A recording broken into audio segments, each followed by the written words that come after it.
پروردگار عالم مجھے آپ کہنے کی آپ کو سن کر دوسرا پوچھ دے عمل کی توفیق عطا فرمائے۔ الحمدللہ ثم الحمدللہ، اللہ تعالیٰ نے کرم فرمایا بحالت روزہ جمعۃ المبارک کی ادائیگی کے لیے اپنے وہ حضور مسجد میں آنے کی سعادت نصیب فرمائے۔ اللہ کریم اس کی برکت عطا فرمائے۔ درود پاک پڑھ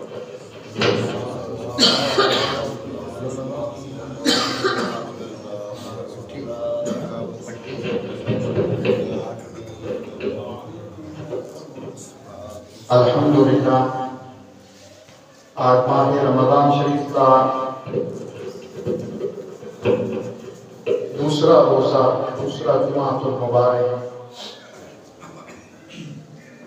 اللہ کے حضور مسجد میں ادا کرنے کی سعادت نصیب ہو رہی ہے۔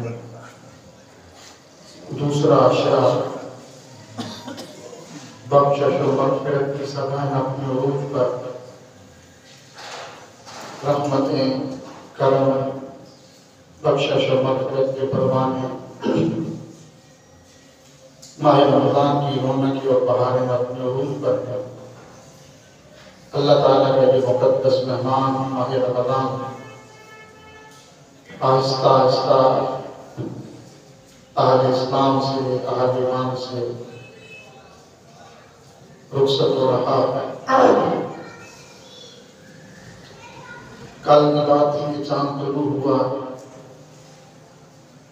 ایک آواز کی روزے آ رہے ہیں، ماہ رمضان شریف آ رہا ہے۔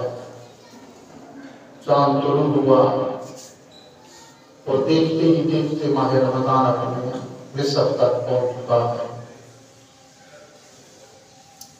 اللہ نے کرم فرمایا، موسم کو پرسکون بنایا، مساجدوں میں لوگوں کا رش ہے، نماز تراویح کی رش ہے، تلاوت قرآن اپنے پورے عروج پر، سحری کی، افطاری کی برکتیں، دونوں کا یہ سلسلہ، عبادت الہیہ کے سارے معاملات اپنے پورے عروج پر ہیں۔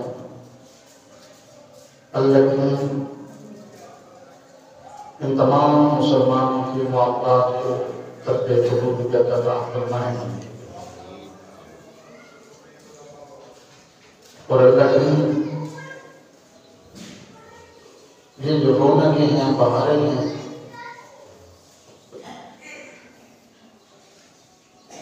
اللہ تعالیٰ اسی طرح ہمیشہ مسلمانوں کو صبر کے لمحات، قبولیت کے لمحات، خوشیاں اور عزت نصیب فرمائیں۔ جو مسلمان اپنے اعمال کی وجہ سے اپنے رب سے دور ہو رہے ہیں اور پوری اولاد آدم میں بہترین امت کے منصب پہ فائز ہونے کے باوجود تنزلی کا شکار ہیں، پستی کی طرف جا رہے ہیں، زوال پذیر ہیں، اللہ تعالیٰ اس ماہ رمضان شریف کا صدقہ، تلاوت قرآن کا صدقہ، ان مقدس عشروں کا صدقہ، اللہ تعالیٰ مسلمانوں کو بھی اپنا خیر و وقار، عزت عروج نصیب فرمائے۔ اللہ تعالیٰ نے ماہ رمضان شریف کو تقسیم فرما دیا۔ پہلا عشرہ رحمت و کرم کا، دوسرا بخشش و مغفرت کا، اور تیسرا آتش جہنم سے آزادی کا۔ آنے والی پھر آخری عشرے کی تاک راتیں، لیلۃ القدر کی راتیں، آئے روز پہلے ہی یہ سلسلے اللہ کے دربار سے اپنوں کے تیز تر ہوتے جا رہے ہیں کہ ماہ مقدس ایک تربیت کا ہے۔ کوئی آرام سے بیٹھ جا آرام سے۔ یہ ماہ مقدس ایک تربیت کا ہے، اس میں مسلمان مرد ہو یا عورت تمام کو تربیت دی جا رہی ہے، کامیابی کے موقع فراہم کیے جا رہے ہیں۔ خوش بخت جو ہستیاں ہیں کائنات ہیں، جن کا وصال ماہ رمضان شریف کے مقدس ایام میں ہوا، ان کی زندگی اللہ تعالیٰ ماہ رمضان شریف میں خواتین اسلام کے سامنے رکھتے ہیں، تاکہ صرف روزہ رکھنا نہیں بلکہ تربیت کرنا، اپنے آپ کو اسلام کے سانچے میں ڈھالنا، ازواج مطہرات، امہات المؤمنین، بنات رسول، مقدس خواتین اسلام کی مقدس حیات طیبہ کو اپنی زندگی بنانا، اس ماہ مقدس میں سکھایا جاتا ہے۔ لیکن 3 رمضان کو شہزادی کونین حضور سیدہ فاطمہ الزہرا کا وصال مبارک ہوا۔ علماء نے اس کے ڈسکس کیا، اپنی مقدس حیات طیبہ کو امت کے سامنے رکھا، پھر حضور سیدہ خدیجہ الکبریٰ ملکۃ العرب حضور کی زوجہ اول، پس رمضان کا آپ کا وصال ہے، آپ کی مقدس حیات طیبہ کو امت کے سامنے رکھا ہے۔ سیدہ عائشہ صدیقہ حضور کا وصال ہے، دیگر امہات المؤمنین کا وصال ہے، شہداء بدر ہیں۔ ماہ رمضان شریف میں پرچم اسلام کی سربلندی کے لیے اپنی جان کے نذرانے پیش کیے، وہ امت کے سامنے اس ماہ مقدس میں رکھا گیا۔ ایک تو ہے نا، مرد مسجد میں تشریف لاتے ہیں اور بیانات سنتے ہیں، پڑھتے ہیں، ساتھ خواتین کی جو اسلامی تربیت ہے یا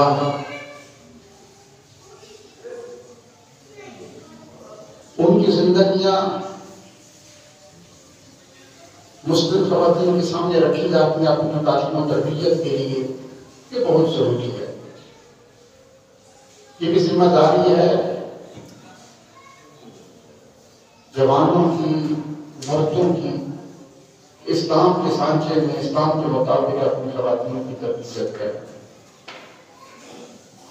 حضور سیدہ خدیجہ الکبریٰ رضی اللہ تعالیٰ عنہا، جن کا لقب تھا ملکۃ العرب، بلکہ میں کہتا ہوں العجم، پورے عرب و عجم کی ملکہ، خاتون اول، ان کی زندگی سنیں نا آپ سارے توجہ سے۔ آج خواتین کو گھروں میں جا کے سنائیں کہ ایک اسلامی عورت کی پہچان کیا ہے، اس کی ذمہ داری کیا ہے، اس کے منصب اور اس کے فرائض کیا ہے۔ سیدہ خدیجہ الکبریٰ رضی اللہ تعالیٰ عنہا کو بڑی شان عطا فرمائی۔ بڑی توجہ سے آج کی گفتگو سننا، بڑی شان عطا فرمائی۔ اس سے اندازہ لگا کہ ابھی تک حضور سے نکاح نہیں ہوا تھا، پھر حضور نے تو 40 سال کے بعد اعلان نبوت فرمایا، اس کے بعد جا کر پھر پردے کا حکم آیا کہ خواتین اسلام اور پردہ کیا جائے۔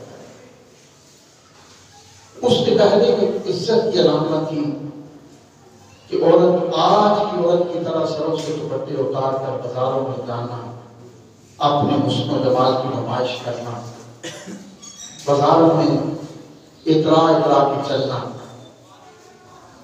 جیسے آج کچھ المیہ ہے، افسوس ہے، اللہ کی ناراضگی ہے، وہی زمانہ جاہلیت کا جو خواتین کا طریقہ تھا کفار عورتوں کا، آج پوری شد و مد کے ساتھ خواتین اسلام میں پایا جا رہا ہے۔ تو جب پردے کا تصور بھی نہیں تھا، توجہ ہے، اس وقت بھی سیدہ خدیجہ الکبریٰ رضی اللہ تعالیٰ عنہا پردے کا اہتمام کرتی تھی، جب تصور بھی نہیں تھا۔ آپ ایک بہت بڑے تاجر کی بیٹی تھی۔ آج کل مسلم عورتیں جو ہیں وہ کہتی ہیں کہ ہم نے تو بینکوں میں جاب کرنی ہے، ہم نے تو دفتروں میں بیٹھنا ہے، ہم نے تو کاروبار کرنی ہے۔ سیدہ خدیجہ الکبریٰ سے بڑی کوئی کاروباری شخصیت عورتوں میں نہیں گزری اسلام میں۔ بہت بڑے تاجر کی بیٹی تھی۔ جب آپ کے باپ کا وصال ہوا تو آپ نے سارا جتنا بھی کاروباری سسٹم تھا، نظامی تجارت تھا، وہ سیدہ خدیجہ الکبریٰ نے خود سنبھالا تھا۔ توجہ فرمانا، خود سنبھالا تھا۔ اور پردے کی اتنی پابند تھی کہ آپ صرف مکہ المکرمہ کے اندر صرف تجارتی منڈی میں آپ کا مال نہیں جاتا تھا، بلکہ فارس، یمن، ایران، حجاز کی تمام منڈیوں تک سیدہ خدیجہ الکبریٰ کے تجارتی کاروبار جایا کرتے تھے۔ اتنی بڑی وہ تاجرہ تھی عرب کی۔ آج کی گفتگو بڑی عام ہے آپ کے لیے، توجہ فرمائیں۔ اتنی بڑی تاجرہ تھی، اتنے بڑی کاروباری تھی۔ آج تو کاروبار کیا ہے، جب تک عورت سر سے دوپٹہ نہیں اتارے گی اس وقت تک دکان پہ کوئی گاہک نہیں آئے گا۔ جب تک بینک میں بیٹھی عورت اس مسلمان کی بیٹی سر سے دوپٹہ اتار کے نیم بنیا لباس میں نہیں بیٹھے گی، اس وقت تک ہمارا بینکنگ نظام مضبوط نہیں ہوگا۔ لیکن کیا سیدہ خدیجہ کبریٰ سے بڑی عالم اسلام کی کوئی ایسی شخصیت نہیں تھی۔ اور پردے کی پابند پورے عرب کی اتنی بڑی کاروباری شخصیت پردے کی اس وقت تک حکم بھی نازل، ابھی تک اسلام ہی نہیں آیا تھا، اس وقت پردے کی پابند تھی۔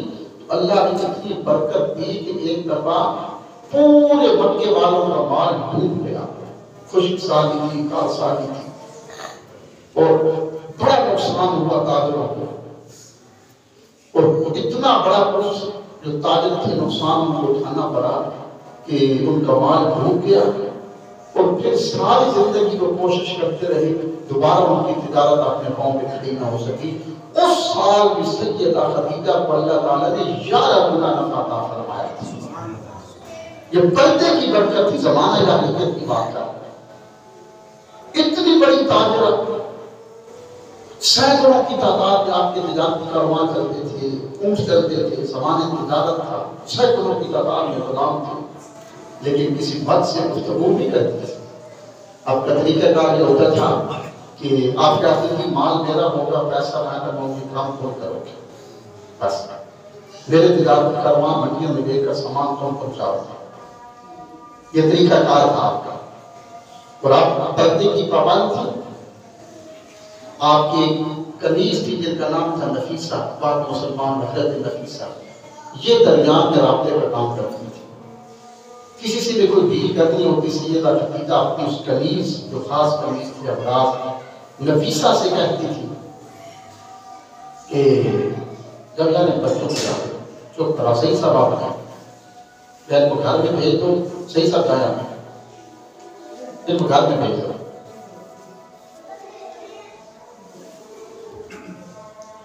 کیا بات کر رہے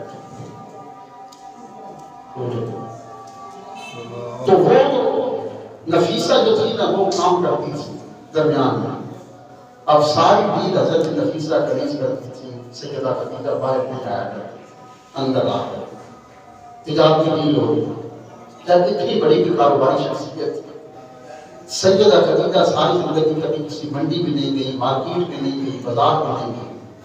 جب گھر سے باہر نکلا کرتی تھی نا تو اس وقت اعلیٰ خاندانوں کی 20 کنیزیں، اعلیٰ خاندانوں سر پر لباس پہن کر ان 20 کنیزوں کے جھرمٹ میں اپنے آپ کو چھپا کر سیدہ خدیجہ باہر نکلا۔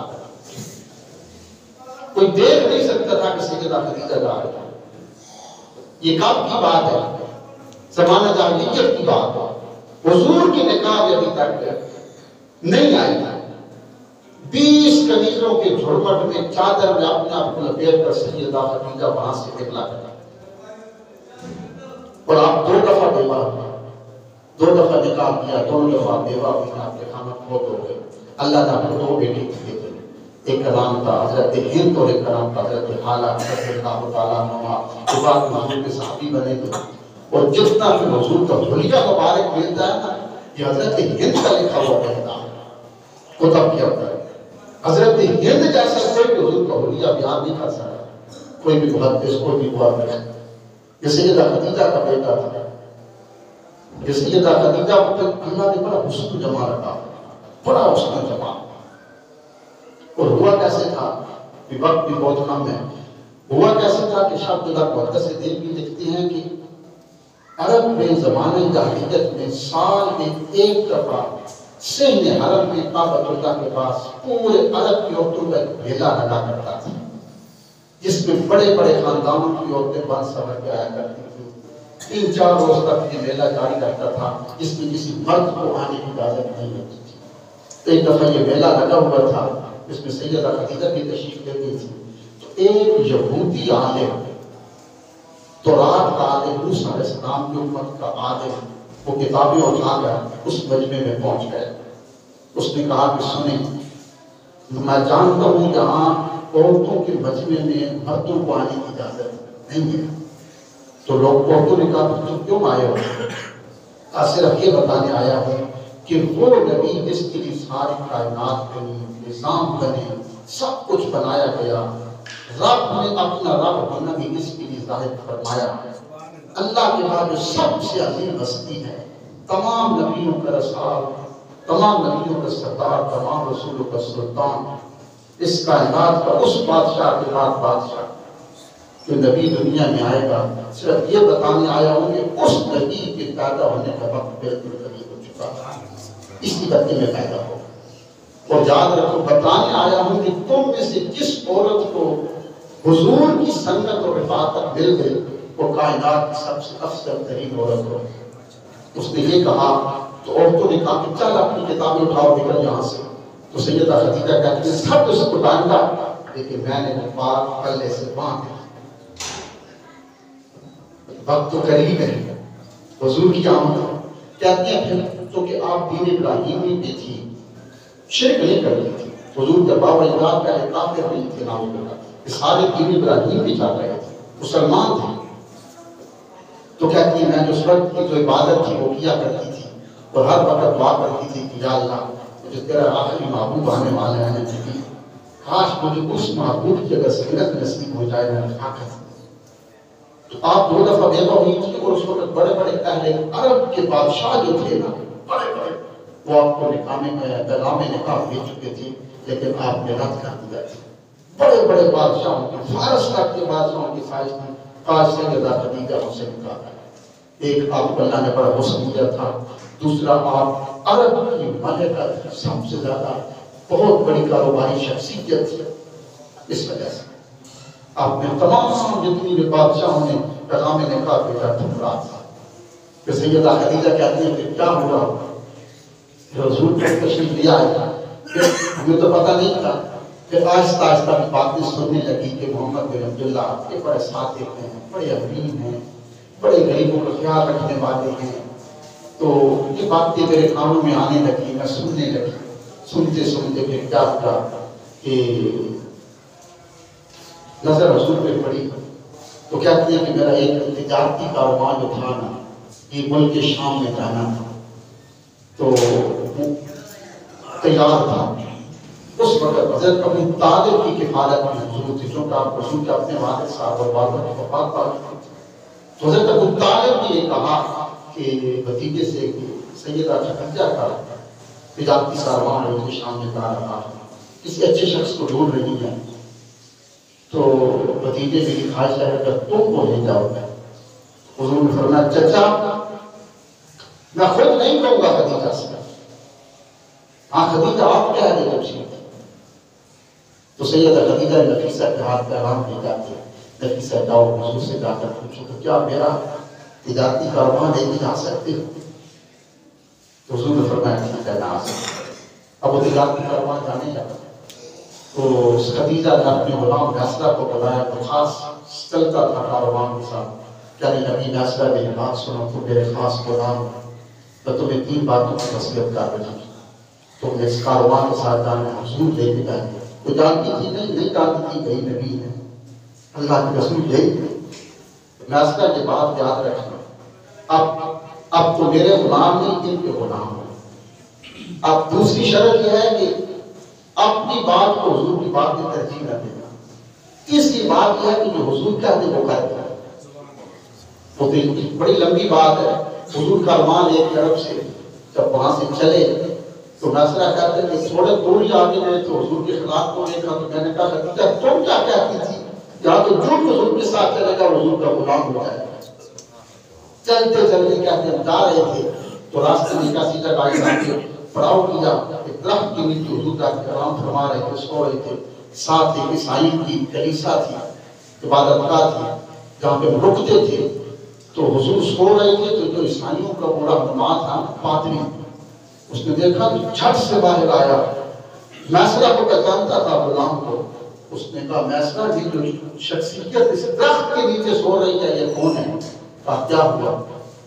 محسرہ اس درخت کے نیچے اللہ کے رسول کے علاوہ کوئی نہیں سو سکتا. یہ اللہ کے آخری رسول ہیں اس کائنات کے بادشاہ. ناصرہ رب نے کہا کہ ان کی حفاظت کر رہا ہوں، ان کو چھپا کر واپس مکے کر جائیں. ناصرہ کہتے ہیں ہم شام کی منڈی پہ پہنچے، حضور نے سامان تجارت رکھا، لوگ اپنا مال بیچ رہے تھے، قسمیں اٹھا سارے لوگ چھوڑ کے حضور کے پاس آتے تھے. اور ایک جا کر کہا کہ قسم دیتی ہو مال کے لات و منات کی عزا کی بتوں کی. حضور نے فرمایا تو قسم کی بات کرتا ہے، میں تو ان کا نام بھی لینا تمہارا نہیں کرتا. تو آپ کو تاجر جو سامان لینے والے تھے نا دوسرے منڈیوں میں ان کے پیچھے بھاگتے تھے، لیکن وہ سارے حضور کے پیچھے بھاگتے تھے. سب سے زیادہ نفع سیدہ خدیجہ کو اسی سال ہوا تھا. حضور وہ کاروبار لے کے آئے، مختصر بڑی لمبی داستان ہے. جب حضور واپس لے کے آئے نا تو مکے کے قریب پہنچے، اس وقت سیدہ خدیجہ اپنی کنیز میسرہ کے ساتھ اپنے گھر کے محل کی چھت پہ دیکھ رہی تھی کہ حضور کا کاروان مکے میں داخل ہونے والا ہے. جانتی نہیں تھی یہ حضور ہے، بس سنا تھا یہ صادق اور امین ہے تو بڑے حسین نبی ہیں، کتنا جانتی تھی. تو وہ کہتی خدیجہ کہتی ہے میں نے دیکھا شدت کی دھوپ پڑ رہی تھی، دوپہر کا وقت تھا، حضور اونٹ پہ سوار تھے. کیا دیکھتی ہوں کہ بادل ہے، بادل کا ٹکڑا حضور کو برسایا پڑا، حضور اس بادل کے سائے میں چل رہے. جب وہ پہنچا نا قافلہ تو میسرہ آئے، حضور تو نہ تشریف لے گئے. میسرہ آئے تو نفیسہ کہنے لگی ساتھ بیٹھی تھی خدیجہ کے کہ بتاؤ کتنا نفع ہوا. خدیجہ کہتی ہے نفع کو چھوڑ کو حضور کی بات سنا، کیسے تھے، سفر کیسا تھا، چال چلن کیسا تھا. تو میسرہ نے کہا خدیجہ ساری باتیں چھوڑو وہ تو گندی ہیں، ایک بات بڑی عجیب ہے، فلاں راہب نے یہ کہا تھا کہ اللہ کے رسول. تو خدیجہ کہتے ہیں میرے پاؤں کے نیچے سے زمین نکل گئی. تو کہتی ہیں پھر مختصر کہتی ہیں میں نے نفیسہ سے کہا کہ جاؤ نا حضور سے جا کر یہ عرض کرو کہ خدیجہ کہتی ہے میں آپ سے نکاح کرنا چاہتا ہوں، کیا قبول فرمائیں گے؟ یعنی وہ خدیجہ جن کو اہل عرب کے بادشاہ پیغام بھیج رہی تھی آپ ٹھکرا رہے تھے. حضور تشریف فرما کے نفیسہ آئی تو کہنے لگی کہ آپ خدیجہ سے نکاح کریں. تو حضور نے فرمایا کہ کوئی اور ہوتا تو جھٹ کھڑا ہو جاتا، اتنی بڑی عرب کی کاروباری شخصیت. حضور نے فرمایا نفیسہ بتاؤ کہ تم کیا رہی ہے؟ خدیجہ نے کہا کہا حضور خدیجہ نے کہا میں نہیں کہا، خدیجہ خود کہہ رہا ہے. تو حضور نے آگے سے کیا فرمایا؟ نفیسہ جا کے خدیجہ سے کہنا ہے کہ میں اپنے چچا سے پوچھ کے بتاؤں گا. یہ بتانا تھا کہ تمہیں درس میں اپنے چچا سے پوچھ کے بتاؤں گا. باپ نہیں ہے، فوت ہو چکی ہے، ماں فوت ہو چکی ہے، حضور اللہ کے رسول ہے، اللہ کے علاوہ کسی کو جواب دے نہیں ہے.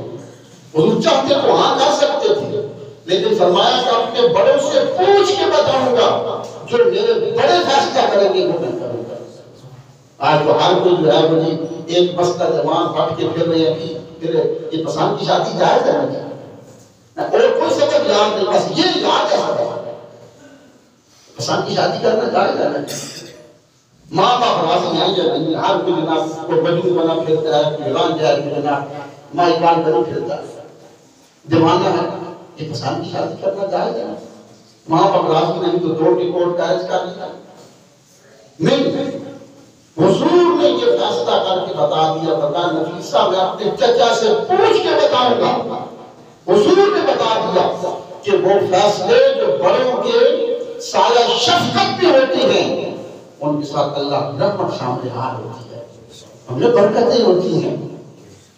انہوں نے زندگی گزاری ہوتی ہے ماں باپ نے، وہ ہر اچھا برا جانتے ہیں. اس لیے جب بھی ایسا موقع آئے شادی کا مسئلہ ہو تو اپنے ماں اور باپ کے فیصلے سامنے رکھ کے یہ فیصلہ تم کیا کرو، اور فیصلہ کیا ہی نہ کرو کہو جو میرا ماں باپ کرے گا وہی کروں گا، پھر دیکھنا اللہ کس طرح برکت دے عطا فرمائے. یہ سیدہ خدیجہ الکبریٰ وہ شخصیت تھی، اللہ نے آپ کو بڑا مال عطا کیا تھا، اتنا مال دیا تھا کہ روزانہ مکہ المکرمہ میں آپ غریبوں کی دسترخوان سجاتی تھی نا، اور چاندی کے برتنوں میں کھانا دیتی تھی. اور آپ کا حکم تھا کہ کھانا کھانے کے بعد یہ برتن لے جاؤ. تو یہ مکے کے بڑے بڑے جو تاجر تھے نا سردار، یہ برتن بیچ بیچ کر مکے کے چودھری بنے.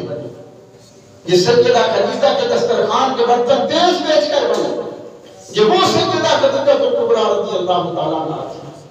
پھر حضور کے نکاح میں آئی، اتنا مال تھا کہ میں نے چند مہینوں کے اندر سارا حضور کی ذات پہ قربان کر دیا، اب میرے پاس کچھ بھی نہیں بچا، کچھ بھی نہیں۔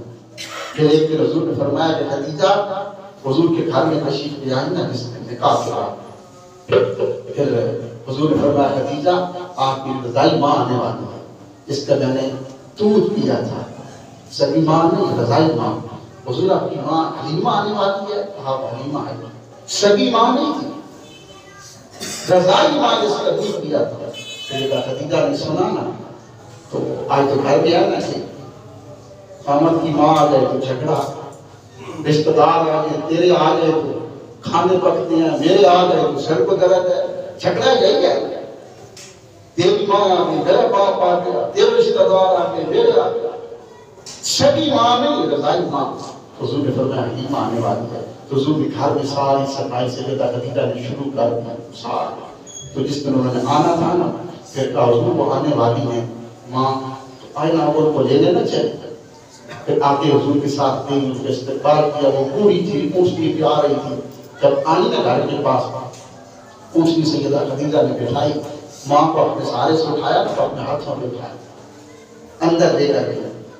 یہ ملکہ تو عرب کی بات سنا رہا، چند تکیے عورتوں کے پاس آ گئے تو گھر میں کام نہیں ہوتا، نوکرانی رکھنا پڑتا،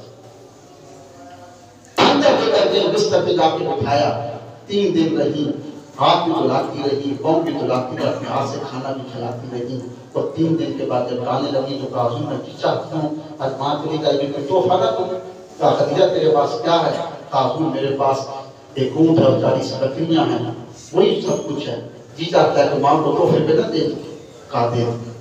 سیدہ خدیجہ نے پھر تحفے پہ دی۔ یہ زندگی ہے